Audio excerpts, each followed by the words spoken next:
बहुत समय पहले की बात है कि एक व्यापारी के पास बहुत धन संपत्ति थी और सभी तरह की सुख सुविधाएं भी थी।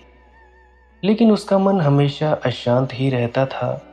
हर समय वह तनाव में रहता था, चिंताग्रस्त रहता था। कभी कभी व्यापार के लिए एक गांव से दूसरे गांव में यात्रा भी करता था। एक दिन यात्रा करते समय उसे एक गांव में दूसरे गांव में जाते समय बीच में एक आश्रम दिखाई दिया। वह आश्रम में गया। वहाँ एक संत पुरुष अकेले रहते थे। व्यापारी ने संत को प्रणाम किया और अपनी परेशानियां बताई।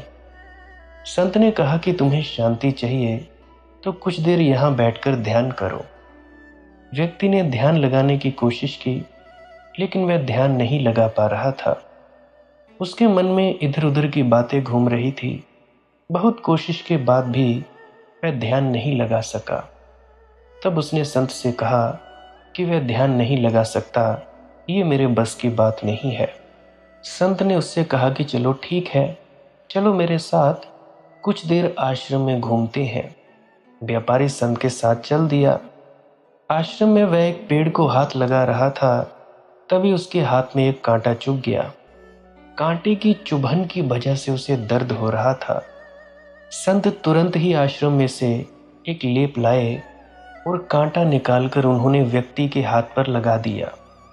संत ने व्यापारी से कहा कि जिस तरह कांटा चुभने से दर्द हो रहा है, ठीक उसी तरह तुम्हारे मन में भी क्रोध, अहंकार, ईर्ष्या, लालच जैसे कांटे चुभे हुए हैं। जब तक तुम इन कांटों को निकालोगे नहीं, तुम्हें शांति नहीं मिल पाएगी।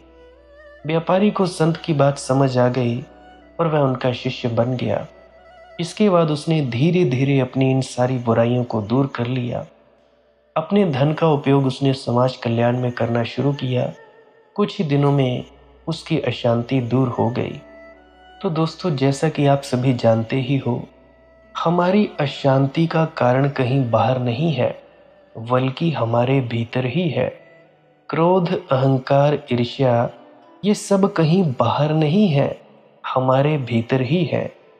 यदि हम भीतर चुभते इन कांटों को निकाल दें, फिर हमारी अशांति भी दूर हो जाती है।